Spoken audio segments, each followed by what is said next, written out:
देखिए Bhojpuri web series सास बहू की हेरा फेरी के सारे एपिसोड्स सिर्फ दंगल प्ले ऐप पर। तो अभी सब्सक्राइब करें दंगल प्ले ऐप। कबाब जी एने आवा, एगो बात बतावा लोग। अरे हम पैसा ना गिन सकीला है? बिल्कुल गिन सकेंगे बाबू जी। तो जल्दी दे, जल्दी दे। ली बाबू जी। बस ली। चलो चलो भैया, चलो। ए भैया, बाबूजी को तो कभी गिन लेबे दो। मालकिन हम हई, रउआ कैसे हमरा पैसा पे हाथ लगा देनी? छोड़ी। हाँ, तू ही बाड़ू मालकिन, गिना अपन पैसा। इनकर पैसा छू देता नी तब पैसा इनकर घट जाता। गिनबे नु करब। हाँ?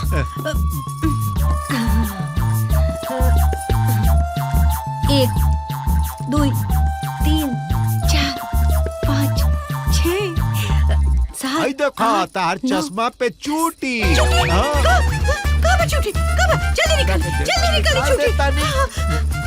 जल्दी निकाली, नहीं तो हमरा के काट ले। हल्की चूटी। हाँ, जल्दी करी। हाँ, निकल गई। हाय हाँ, निकल गई। हाँ,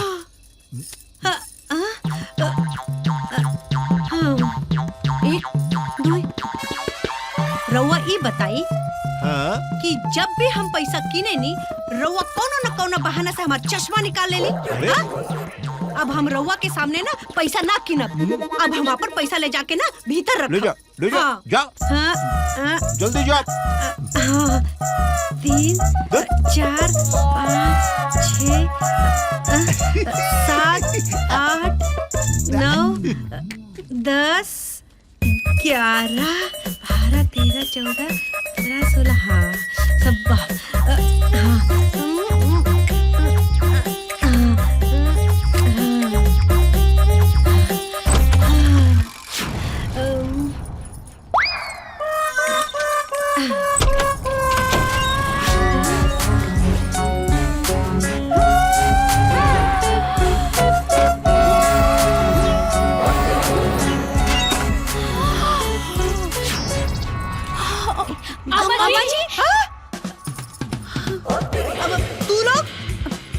तू लोग ऐसे टपक गइलू जैसे डाकू लूटपाट करे खातिर आ गइल बा। का बात बा? का अम्मा जी, आज ले हमनी राउर पैसा कबो छुले बनी जा का? मौका मिली तब ना। अम्मा जी, हाई पैसा में से 100 का नोट दी ना, हमने के गोलगप्पा खाएम सर। अम्मा जी, हमरा के ढेर ना, खाली 50 रुपया दी ना, हमरा के टिकुली सिंदूर केने के बा। अच्छा। और तोहरा के मजलो?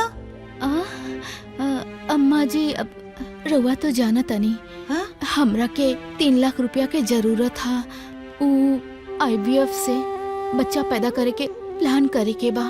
अपन मुंह देख ले बाड़ू। आइल बाड़ू पैसा ले। चलो निकला यहाँ से। पैसा लाई है, रख दे हम अपन छुपा के। कंजूस मक्खी जूस बुढ़िया, देखी तो हमने के डाकू बुझा तारी रे। बुढ़िया के जाके एक लाठी मार के आई का। ए चुप रहा ना दीदी। 11/11/2024। हाँ, 36,000। हाँ, 56,65,336। हाँ, मुझे तो सब पैसा अपना साथे लाद के लेके जाई है। ए दीदी, रउआ सुननिया कि ना कि का कहत रहनिया कि हमरा के घर में अपना अलावा क्यों पे भरोसा नहीं की। बुढ़िया हमने की 1-1 रुपया खातिर कितना तरसावत या हो। अरे सब भगवान विचार करी है। ई गौवा में की को ऐसन सास बिया हो कि अपना पतोहन के एगो गुलगप्पा खाए के भी 1 रुपया नहीं के देत। ऐसे बुझाता हमनी के काला पानी के सजा काटता नहीं सन। ए दीदी, ये सब छोड़ी, हमने के मर्दों कौन लाइक बाड़न सना, कबो ही ना कहलन सा कि अपन माई से 2 रुपया चुरा के हमने के हाथे पे रख दी। कतना लाज के बात बा, कतना लाज के। अरे जेकर मरद इतना नोट छापता, ओकर बेटी जाके ननिहाल में पढ़त। बताओ, यही से ना दीदी, हम ही सोच ले बानी कि अभी हम बच्चा उच्चा के प्लान के बारे में कुछ ना सोचब ना। बाकी हम ना मानब। 3 लाख चाहिए तो चाहिए बस, बाकी हम IVF से बच्चा करा के ही रहब। अरे खाना बना खाली खाना चाहिए, खाना चाहिए। हाँ, ले जाके एक थरी खिया दो। 10 मिनट में रेडी हो जाए। बाबूजी, हमनी के तीनों भाई एक ही दुकान में कहिए से काम करत नहीं जा। हाँ तो उसी का भइल। ए माई, हमनी के तीनों भाई के अगर एक गो दुकान हो जाई तो कितना बढ़िया होई। हाँ। हाँ। ए बबुआ, एकरा से फायदा। अरे बाबूजी, उससे व्यापार बड़ा हुई, उससे ज्यादा रुपया आई और बहुत कुछ फायदा वाला बाबूजी। हम बुड़बक नहीं खे बाबू, पता बा हम पाई पाई जोड़ के रखत तानी होलसेल दुकान खोले खातिर, और ऊपर हम अपन नाम लिखवाई गायत्री देवी होलसेलर। और पता बा बाहर कुर्सी लगा के हम ही बैठब। ए बुढ़ी, अरे माइयो, तारा के पता बा होलसेल दुकान खोलना में कितना पैसा लागेला? हाँ हाँ पता बा हमरा के। हाँ अरे यही से हम रखले बानी 56,65,336 रुपया जमा करके रखले बानी। 56,65,336। बाप रे बाप, हाय बुढ़िया इतना पैसा रखले बिया, आ हमनी के एगो गुलगप्पा खाए खातिर तरसावत दियो। बाप हो बाप, इतना पैसा आ घर में? ए बुढ़ी, हाँ तब तक तारा के लूटे के चाहिए। हाँ लूटे की चाहे तो लूटे ना, छीन के दिखाई तो बताई। ए बुढ़ी, चढ़ावा मत, ना तब बंदूक सीना पे तान के लुटिए ले। बातें सीना पे बंदूक धरिया, पहले खाना खा। हाय देखा, बुढ़िया के पास कितना पैसा बा, एकरा बाद भी हमनी के 5 रुपया के टिकलू के पत्ता खातिर के तरसा दिले बिया ई बुढ़िया। मुझे तो सारा पैसा बुढ़िया सिरहाने लेके दी है, सिरहाने। अरे तू ऐसे कहे बोलत तारू हो? तो का बोली, एगो शादीशुदा औरत के जीवन में बच्चा ना होखला से ओकर जीवन के का अर्थ बा? रउआ हमरा खुशी खातिर 3 लाख रुपया के व्यवस्था नहीं की कर सकत IVF करावे खातिर। अरे तरह से कितना बार कही हम कि सब पैसा तो माई के हाथ में बा। पैसा पे तो माई के ना अधिकार बा। हाँ? बाकी गहना तो हमार बा ना, तू है मांगी माई से, हम बेच के सब कर ले। अरे वो तो माई के हाथ में बा। रवा जाई और अपन माई के नाम के माला जापी। अरे एगो बच्चा ना होखला से हमार मन में कितना तड़प बा, ई रवा के कबो ना एहसास होला, और रवा के एहसास ना होई। ए मधु, का हो आजकल चेहरावा तो हर कुछ चमकत नहीं खे। चमकत नहीं खे, महीना में 5 बार हमार फेशियल जे करावतानी, निमान का पाउडर लेके देखले बानी। उहे पाउडरवा नइखे लगावत नु, यही से हमार फेस चमकत नहीं खे। यार अब असली चमक क्रीम पाउडर से ना, निमन निमन खैला से आई। निमन खैला से आई? अरे जवन मरद अपना मेहरारू के गुलगप्पा खियावे खातिर अपना माई के से भीख मांगता, उ का खा खियाई? का बात करता रू? काले जाके हम 2 प्लेट गोलगप्पा लेके आवतनी और ढेर सारा पानी, मस्त खाई है एकदम। हमार दिमागवा झोकारी मत, त धोर का होय टेपालवा नु। अरे बता चार खाना कोई दे। अरे बाप रे बाप, काय मारत हो? अरे बाप रे हमार बाबूजी कहत रहले कि ए बेटा, तोर दुल्हा का बड़का कपड़ा के दुकान बाटे, रोज रोज पैसा आवेला। कि उनकर के ई नहीं के पता कि ऊ पैसा हमार पति देव के पास ना सीधा इनकर मई के हाथ में जाला। और वो बुढ़िया अपन छोट पतोह के एगो टिकुली बिंदी खातिर भी तरसा के रख देले बिया। अरे बाप रे बाप, हमरा के मलस का फायदा? अरे काहे से कि तोहर माई के तो हम मार नहीं के सकत, तो यही से उनकर गुस्सा हम रउआ ऊपर उतार रहे बानी। काहे से कि हम हई लखपति सास के भिखारन पता। देखिए भोजपुरी वेब सीरीज सास बहू की हेरा फेरी के सारे एपिसोड्स सिर्फ दंगल प्ले ऐप पर। तो अभी सब्सक्राइब करें दंगल प्ले ऐप। अम्मा जी अम्मा जी सुनिए अम्मा जी रुकी ना अम्मा जी रउआ इतना पैसा रखले बानी हैं? हमनी के तीनों दियादिन के 1-1 रुपया खातिर तरसावत तानी आखिर ई पैसवा का करे? बात तो सही कहा ताड़ू। अच्छा ही बतावा तोरा के कितना पैसा चाहिए?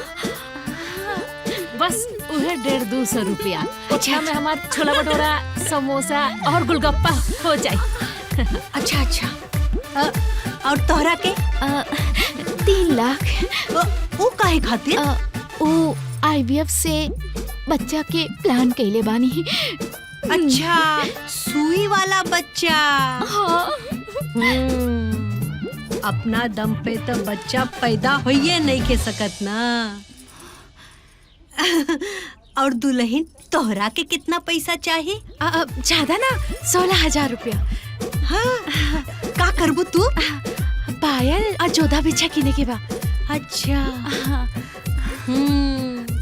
और अगर हम ना देव तब?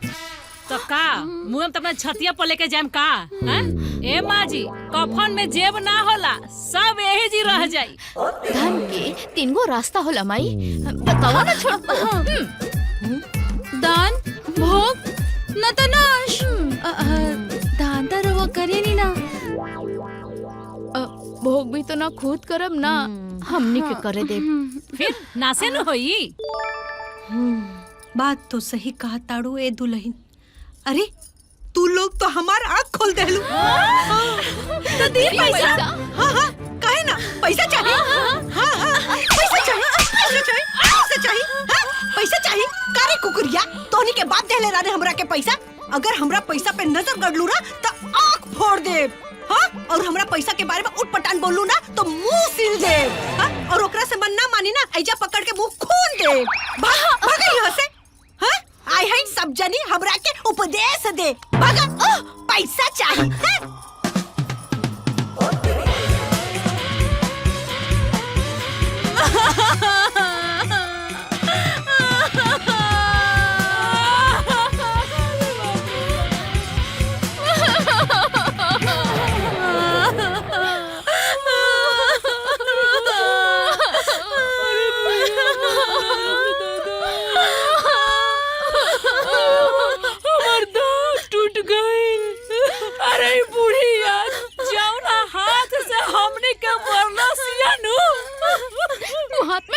मर जाई। अरे छिन्नी पड़ जा। ओकर कुल पैसा में आग लग जाओ। अरे आगे ना, अरे डकैती पड़ जा। अरे डाकू और बुढ़िया के किडनैप करके लेके चल जा सन। अरे सारा जगह जमीन पुलिस लेके चले सन, सब कुछ खत्म हो जा। दीदी कहा कहानी जरा फिर से कहीं। अरे है कि खाली आगे ना लागो, डकैती हो जाओ। डाकू ओकरा के किडनैप कर लसन, फिरौती में सारा पैसा मांग लसन, सब कुछ खत्म हो जाओ। ये छुटकी जरा है ने आवा आवा आवा। ये काम अगर हमने कर दी सन तब कौन काम हो? ये है कि हमनी के डाकू बन के बुढ़िया के अपहरण कर लिया जाए और फिर फिरौती में पैसा मांग लिया जाए तब। वाह छोटको ये आइडिया तो एकदम मस्त बा। अरे बुढ़िया के किडनैप करके सारा पैसा मांग लिया जाए, बाजार जाके गुलगप्पा खाई जाए और सारा पैसा उड़ा दिया जाए। अरे ये बुढ़िया अरे 1-1 रुपया खातिर हमने के कितना तरसावे हो दीदी ना दीदी लोग वो डाकू साकू होई, गोली वोली चली और जान चल जाई तो ऐसन पैसे का का फायदा? हमें प्लान के हिस्सा नहीं की भाई। चुप बैठ। Plan final. डाकू बन के बुढ़िया के अपहरण होई तो होई। ठीक बा दीदी, आप कहानी मने भगवान कहानी।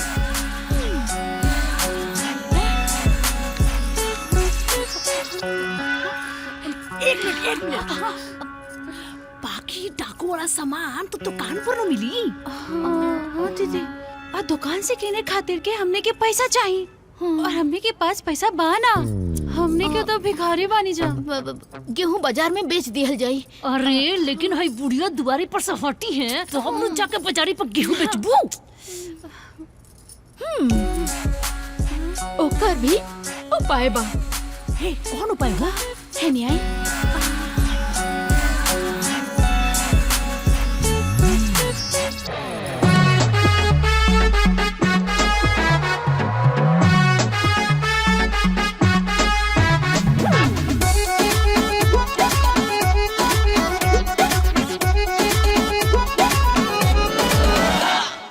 ऐसे सास से पड़ गया पाला, बहुओं का निकला है दीवाना। अरे ऐसे सास से पड़ गया पाला, बहुओं का निकला है दीवाना। बहुओं ने ये ठाना, सास को दुश्मन माना। अब तो सबक सिखाने ने काहे की तेरी हेरा फेरी सास बहू की हेरा फेरी। अरे हेरा फेरी सास बहू की हेरा फेरी, हेरा फेरी सास बहू की हेरा फेरी, सास बहू की।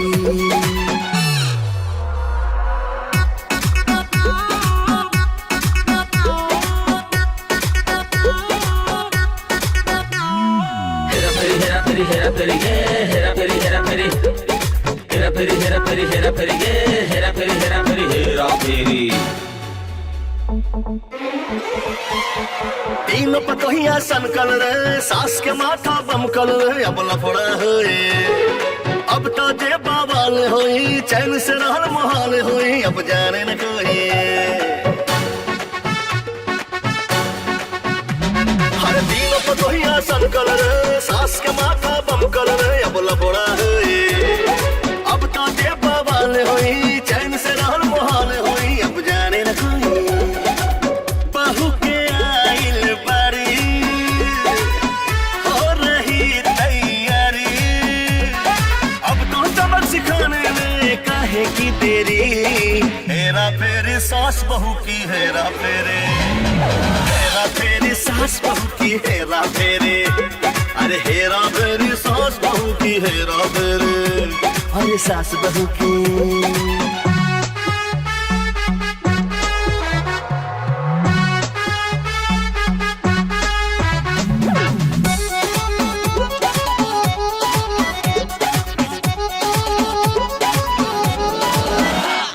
सातिरी और खिलाड़ी जी, तीनों बहुत शिकारी जी। अरे देखा देखा एक दूजे से मेल चले, अरे नया नया सब खेल चले। अरे देखा देखा,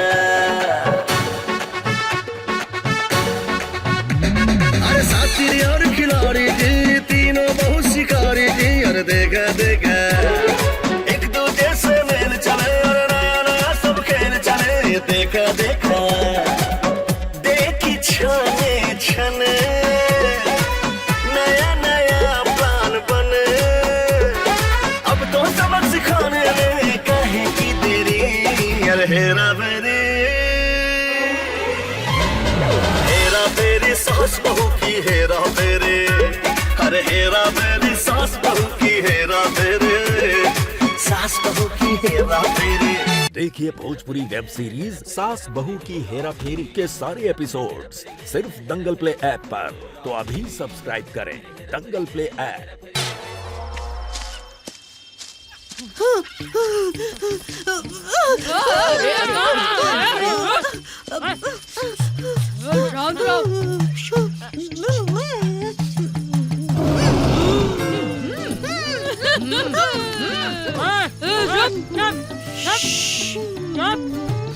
बुढ़िया, अभी सिर्फ शेर की आवाज है। ओकरा बाद मगरमच्छ, अजगर, और ओकनी के बीच में हमनी के रही ले सा। ज्यादा चोचा कइलू तो धोक ओय में छोक देम सा। चोचा के खइया सा। ले जा, ले जा। बुढ़िया, ज्यादा नौटंकी ना। चल।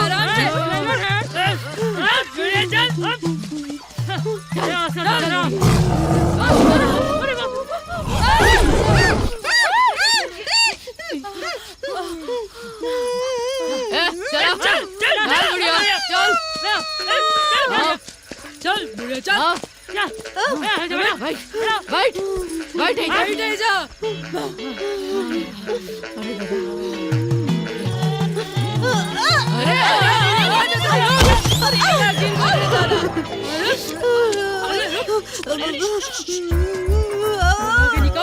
हमनी के कर अपहरण कली बानी जा।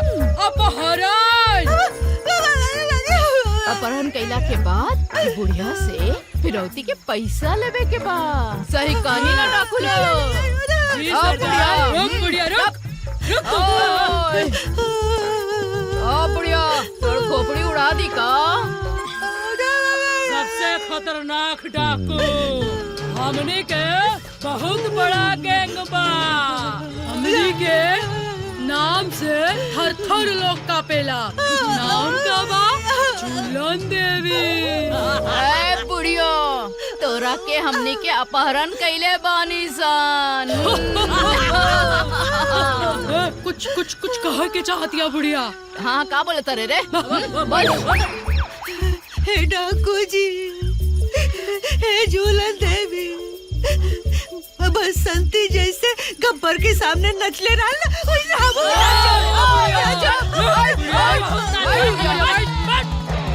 संती बनी हन नची हन। छोड़ दी जा बुढ़िया के। ए बुढ़िया इतना आसानी से तोरा के छोड़ दी जा। हाँ तोरा कर्म के फल तोरा मिली बुढ़िया। डाकू जी सरदार। हाजिर हो।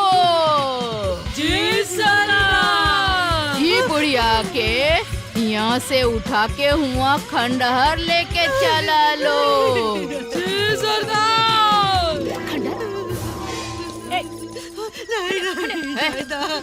अरे अरे खंडर कौन सा खंडर? खंडर तब से जी सरदार कह के बड़ा सुनने का तेरा शौक लगल बा। तेरे बाबूजी खंडर के देखो।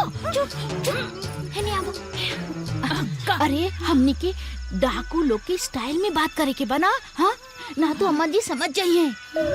हमनी के अम्मा जी के जंगल में घुमा घुमा के घरे ले जाके लकड़ी के कोठरी में बंद करके रखे के।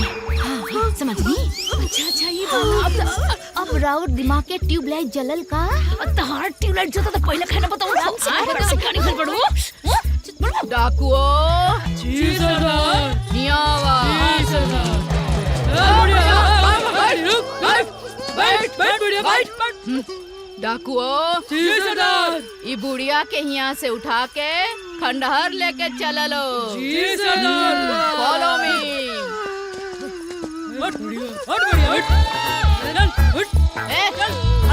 चल मुँह मत करा। मुँह बंद कर। ढेर बोले तारी। जहाँ हमने के दिमागवा खसकल त समझा तहार प्राण भगवान के पास खसकल। ये झुलन दबे के इलाका दूर दूर तक कोनो बच्चा रोएला तो ओकर चाची कहेली ना माई। हाँ ओकर माई कहेली ए बच्चा सूझ जा झूलन देवी आवतारी।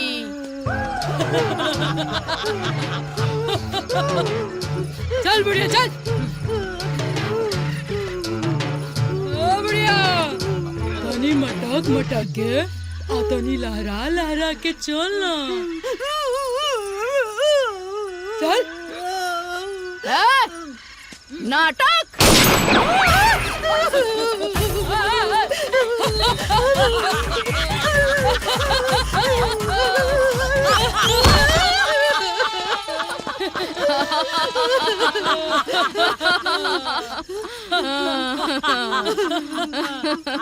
ए बुढ़िया बहुत ज्यादा ये नौटंकी कैले बिया। चल बुढ़िया चला उठा चला उठाओ। ये बहुत भारी बिया।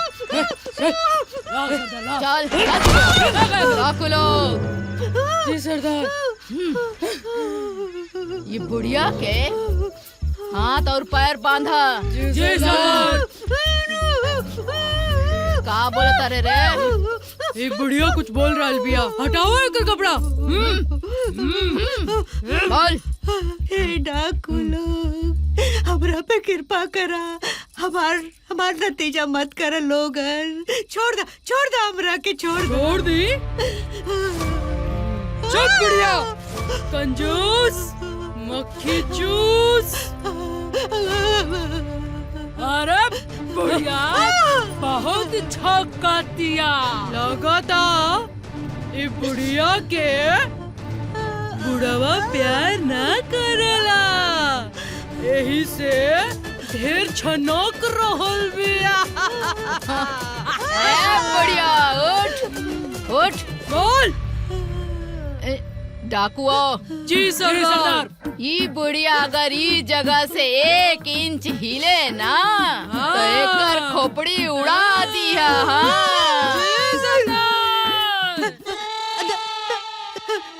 हम नहीं, हम बिल्कुल ना हिलब, हाँ, बिल्कुल ना हिलब डाकू साहब। हम बड़ा कमजोर दिल के मेरा रोई, हमरा के छोड़ दे। ए बुढ़िया जरा से भी होशियारी कैले तो सीधा ए दुनिया से ऊपर गईले। ए डाकू जी सरदार। ये बुढ़िया का मुंह बांध बांध बांध जल्दी। चुप बुढ़िया चुप बुढ़िया। चलो लोग। जी सरदार।